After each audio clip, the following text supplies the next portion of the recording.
everybody. Danny and Wanda back from Pecan Grove. I'm here in the shop today, trying to see if I can't get some of this corn shelled that we got out here. It's dry, like we need. And I'm actually getting my chicken feed and my grinding corn off of it here. Show you a little bit about the process that we're using. We got to get this stuff taken care of. I want my shop back. You got a long ways to go. I know. This end here, this thing here on these, most of these get taken off of a corn sheller, and most people don't even know that they've ever been on there. But this is, if you're going to have weevils, you're going to get them from this end right in here and right here on the end. So what I do is that's what this is on here for, is to shell the tips and the bottoms off. And when we get ready to shell them to making my cornmeal corn, that's what we use right there.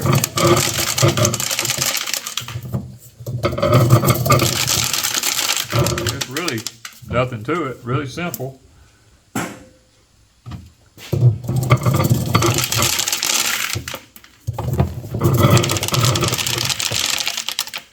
That's just how simple it is.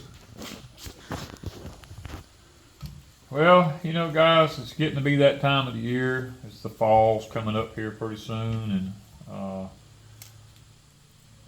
when it gets to be this time of the year, it's harvest time, and this is the time of the year where you do all your prepping for winter time and all that kind of stuff, and we're hoping to be able to make some cornmeal and grits and corn flour, all that type of stuff. We're going to be doing that pretty soon. I've had this corn sheller for many, many, many years. And I've seen all kind of boxes built for using corn shellers and everything. Actually, I have two of these. One of them is hooked up, is designed to be hooked up to an electric motor. But I like the old-fashioned way. You know, I mean, the electric motor is it's a lot faster. But, you know, I sit down one day and I come up with this idea of this box system here, kind of like a funnel. I designed it where a 5-gallon bucket will sit right under the bottom of it, and I made the top of it, you know, probably about 2.5 foot, or a little over 2 feet square. And I made the funnel. I cut the plywood and put it all together in the bottom down here. And the only thing I see that I made probably a little bit of a flaw on, and which I can correct, is the sheller is too close to the edge right here. Because lots of times when I stick in my corn in here, when I go to shelling, the kernels want to fly out on the floor right here, and you know, especially when you go to sticking them down in the top here, you have a little bit of a problem with them wanting to jump out on you. And I need to move this sheller about another 3 inches in that direction.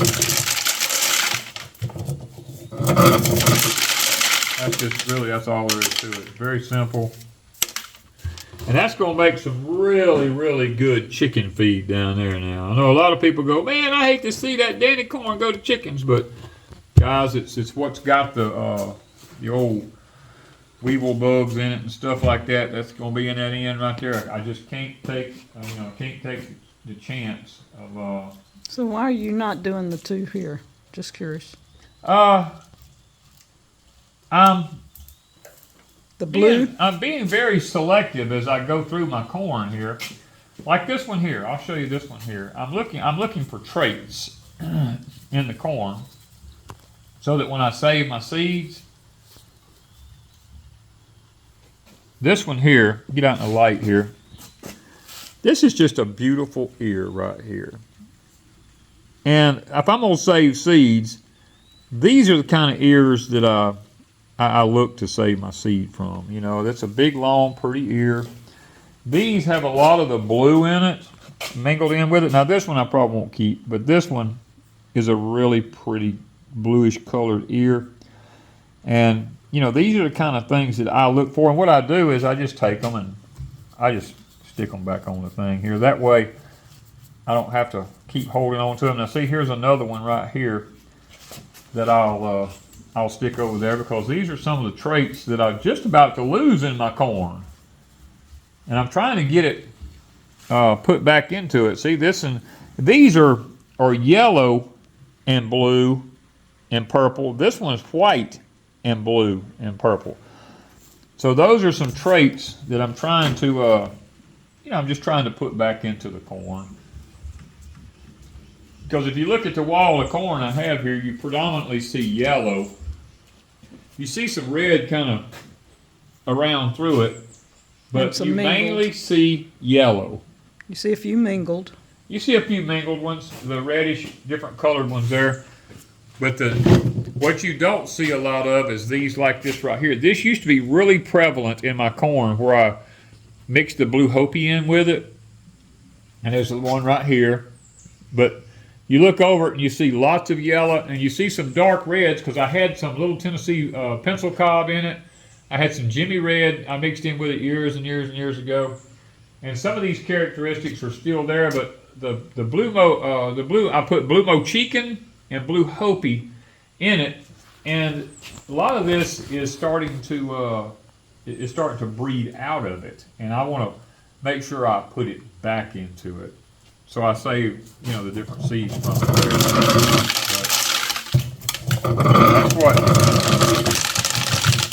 That's what makes the Danny corn, to me, that's what makes it so special. For those of you that are new subscribers and haven't seen these corn dryers I have here, I have a video showing me making these. It's just a piece of 1 inch thick poplar by 1 1/4 inch wide.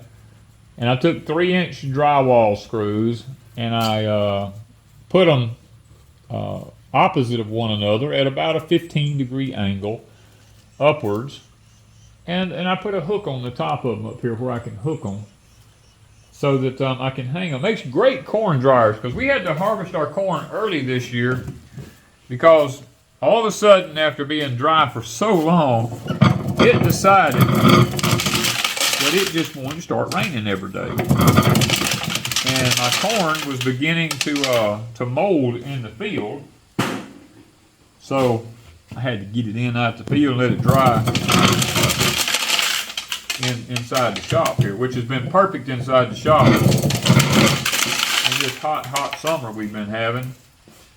It's kept it away from the critters and everything else, which has really been a blessing to be able to have this shop here and be able to bring it in here and hang it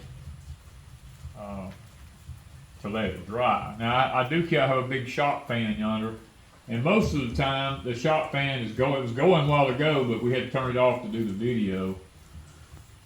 But it usually, I keep it blowing where it blows air across these all the time, and it has dried them really well.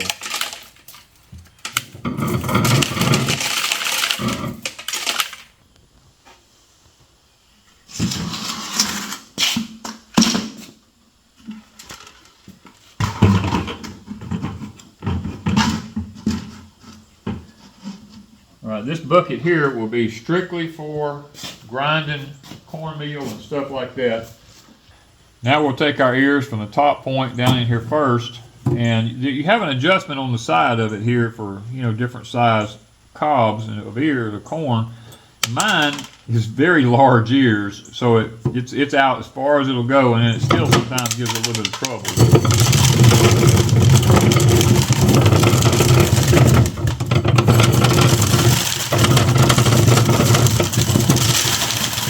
Brings it right back over here, comes out right here beside you, and you have a perfectly clean cob.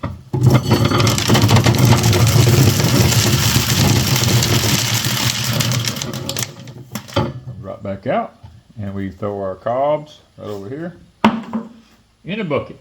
And the cobs will be used for making our homemade fertilizer, time release.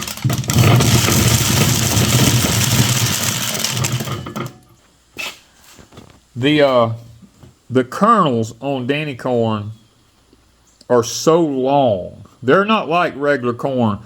A lot of your corn has a kernel about that long right there. This one is these kernels. Some of them are like anywhere from, I'm gonna say 5/8 of an inch to 3/4 of an inch long.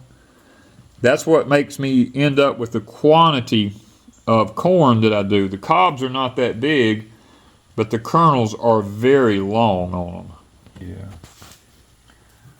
Because the kernels are so long on the corn cobs, that makes this sheller a little bit hard to get it shelling sometimes. But now sometimes it does okay, especially if it's oh,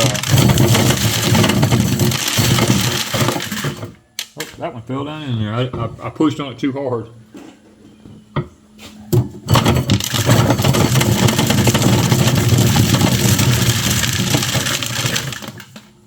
Comes out clean cob. Some cobs will be white, some of them will be red.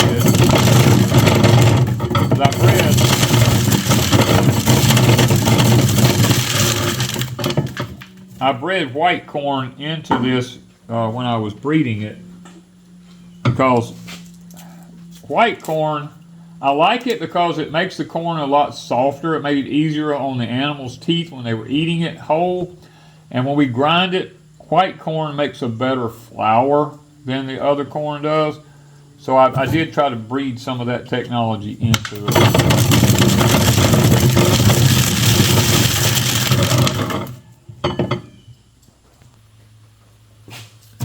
This is one of the big ones. See how big that is compared to the top of this right here?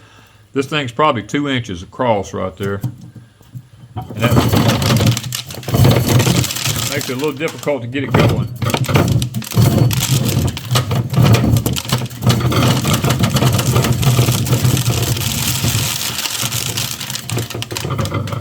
Because I've got this nut as far out as I can go here. The only other option would be for me to put a longer carriage bolt in that.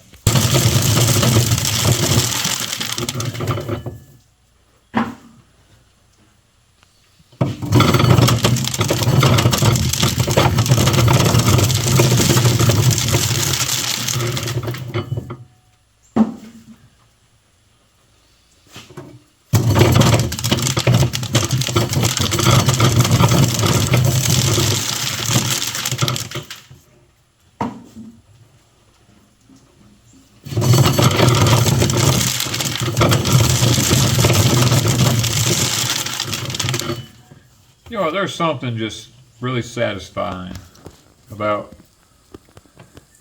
grinding your own food like this. I mean, this is just the first part of the process. We'll be doing another video here pretty soon where we're going to take the 24-inch grist mill. We're going to hook the cub farm awl back up to it with the long belt, and we're going to grind our cornmeal. And that's something that, I don't know, it's satisfying to do the old-fashioned way of providing your own food.